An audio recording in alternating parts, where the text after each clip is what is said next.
देखिए, जिले में लगातार जो चंबल बजरी खनन है, उसके ऊपर निरंतर कार्रवाई की जा रही है। इसमें कल एडिशनल एसपी हेडक्वार्टर वैभव और साथ में सीओ सिटी कृष्ण और आरपीएस प्रोबेशनर राहुल के नेतृत्व में एक टीम को अर्ली मॉर्निंग भेजा गया, जिसमें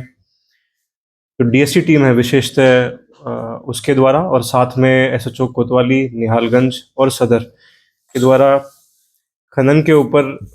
एक बड़ी कार्रवाई करते हुए करीब 12 बजरी से भरे हुए जो ट्रैक्टर ट्रॉली हैं वो जब्त किए गए हैं।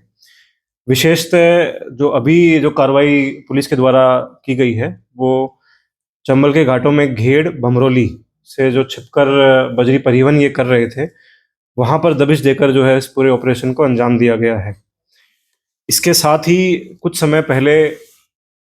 आप लोगों के माध्यम से भी और अन्य स्रोतों से भी हमारे पास जानकारी आई थी कि बूरा खेड़ा के रास्ते से भी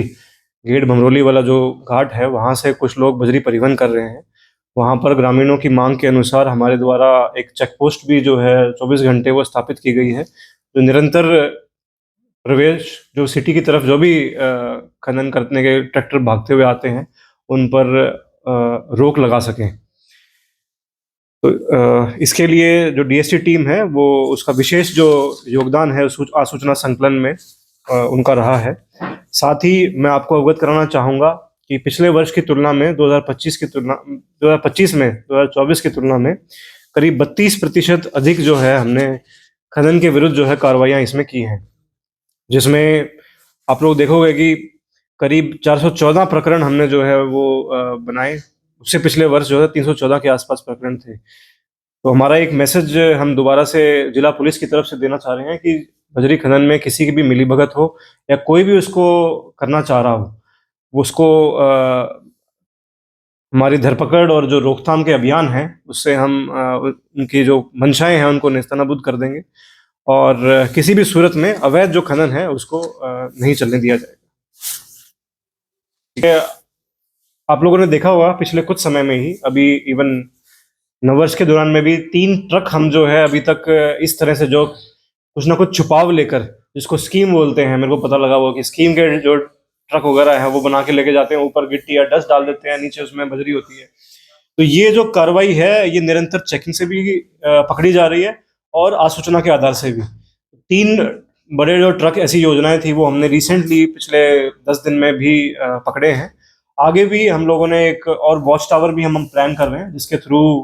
ऊपर से भी ट्रक को जो है वॉच कर सके और उसको जो है देखा जा सके कि अंदर क्या जा रहा है। तो निरंतर जिस तरीके से आपराधिक प्रयास करता है कि नए नए तरीकों से वो जो है वारदात को या अपने जो अवैध काम है उसको अंजाम देने के प्रयास करता है, तो पुलिस जैसे ही उनकी नई तरीकों का पता लगता है, हमारे पास भी उसके नए सोल्यूशंस हैं। तो निरंतर इस पे कार्रवाई जारी रहेगी और यदि आप लोगों के पास भी इस संबंध में कोई सूचना अगर आती है तो जरूर मुझे अवगत करें। जरूर देखिए, जो भी कार्रवाइयाँ हो रही हैं इसमें, चाहे वो बजरी परिवहन पे हो या अवैध खनन पे हो, तो ये जो कार्रवाइयाँ होती, ये अवैध पत्थर खनन पे हो, ये कार्रवाइयाँ कोई भी एक यूनिट अलग से नहीं करती है। वो कार्रवाइयाँ जहाँ जिस यूनिट का जितना सपोर्ट चाहिए होता है वो निरंतर प्रोवाइड किया जाता है। डीएफओ साहब से भी मेरे पास निरंतर रिक्वेस्ट आती है, हम उनको समय समय पर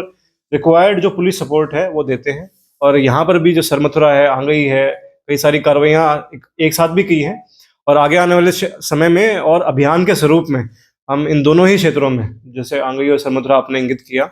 वहाँ पर निरंतर इसमें हम कार्रवाई करते रहेंगे। इवन जो प्रकरण हुआ, घटनाक्रम हुआ, वो काफ़ी दुखद था। उसमें